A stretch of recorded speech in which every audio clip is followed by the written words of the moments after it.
म्हणजेच 2011 मध्ये झालेल्या विधानसभा निवडणुकीनंतर अजित पवार यांनी पहिल्यांदाच काही आमदारांना सोबत घेऊन भाजपबरोबर हातमिळवणी करीत सकाळचा शपथविधी उरकून घेतला होता।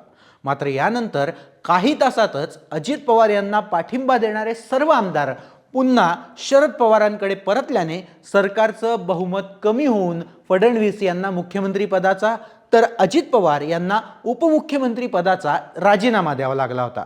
त्यानंतर राज्यात नव्याने स्थापन झालेल्या महाविकास आघाडी सरकारमध्ये त्यांनी पुन्हा उपमुख्यमंत्री पदाची शपथ घेतली। 2022 मध्ये एकनाथ शिंदे यांच्यासह 40 आमदारांनी बंड केल्यानंतर महाविकास आघाडी सरकार कोसळलं। त्यानंतर वर्षभरातच अजित पवार यांनी पुन्हा एकदा देवेंद्र फडणवीस यांना साथ देण्याचा निर्णय घेतला। त्यामुळे या दोन नेत्यांमध्ये असलेले बंध किती घट्ट होते याची जाणीव जनतेला नक्कीच झाली होती।